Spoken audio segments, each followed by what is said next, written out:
নবীজি বলেছেন একটা ঘাটে, একটা পানির ঘাটে বাঘ এবং হরিণ একসাথে পানি খাবে, কেউ কাউকে কোনো ক্ষতি করবে না। পৃথিবীতে জুলুম বলে কিছু থাকবে না, ইনসাফ ন্যায় কায়েম হয়ে যাবে। এরপরে ঈসা আলাইহিস সালাম 40 বছর বেঁচে থাকবেন। 40 বছরের মধ্যে তিনি বিয়ে করবেন, সন্তান হবে, তার মৃত্যু হবে, তাকে দাফন করা হবে আমাদের নবীর কবরের পাশে।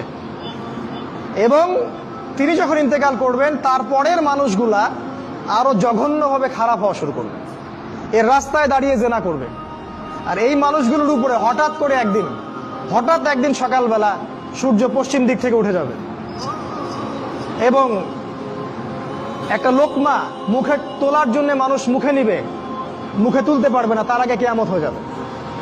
পানি খাওয়ার গ্লাস উঠাবে, পানি পান করার আগেই কিয়ামত হয়ে যাবে। দুজন ব্যবসায়ী কাপড় এক্সচেঞ্জ করবে, একজন বিক্রি করবে, একজন দেখবে, এই দেখতে দেখতেই কিয়ামত হয়ে যাবে। একদম মুহূর্তের মধ্যে একদিন কিয়ামত হয়ে যাবে ওই মানুষগুলোর সামনে। এগুলো সামনে হতে যাচ্ছে, আমাদের হাতে বেশি সময় নাই। কথাগুলো বলার এই কারণ হচ্ছে সময় কম। তো এখন এই অবস্থায় একজন মুসলিম হিসেবে আপনার করণীয় কি? আমি কয়েকটা পয়েন্ট আপনাকে বলতে পারি 5 মিনিটের মধ্যে।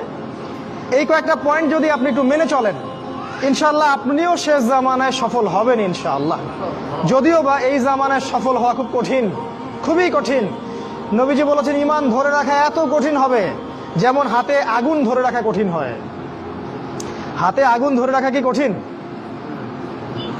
দেখেন, আমরা যারা ইসলাম ফলো করছি, আমাদের ইসলাম পালন করতে যদি এরকম কষ্ট না হয়, বুঝতে হবে আপনি সেই প্রকৃত ঈমান ধারণ করে নাই, যে ঈমান ধারণ করলে হাতে আগুন আপনি অনুভব করতেন।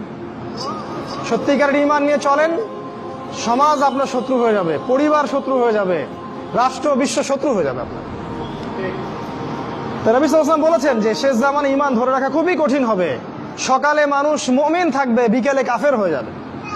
বিকালে কাফের থাকবে, সকালে মুমিন হবে। মানুষ দিনকে দুনিয়ার বিনিময়ে বিক্রি করে দিবে। এই যুগে সফল হবে সেই মানুষরা যারা এই ফিতনা মুক্ত পরিবেশে দিন পালন করবে। অনেক দূরের প্রত্যন্ত জায়গায় চলে যাবে, শহর থেকে দূরে, নগর থেকে দূরে, পাহাড়ি এলাকায়, অনেক দূরে কান্ট্রি সাইড। ওই যে থাকে না কিছু মানুষ উপজাতির মতো, ওই রকম করে যারা থাকবে এরা নিরাপদে থাকবে।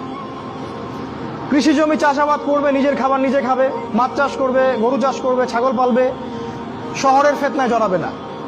নিজেরা নিজেদের কলোনি গড়ে তুলবে আলাদা করে, অনেকটা মুসলিম ভিলেজের মতো। এরা সফল হবে। শেষ জামানায় সফল হওয়ার কয়েকটা পথ বলে দিচ্ছি। 1 নাম্বার, আপনাকে জ্ঞান অর্জন করতে হবে। কোরআন হাদিসের সাথে সমসাময়িক যত জ্ঞান আছে সব অর্জন করতে হবে, এটা 1 নাম্বার।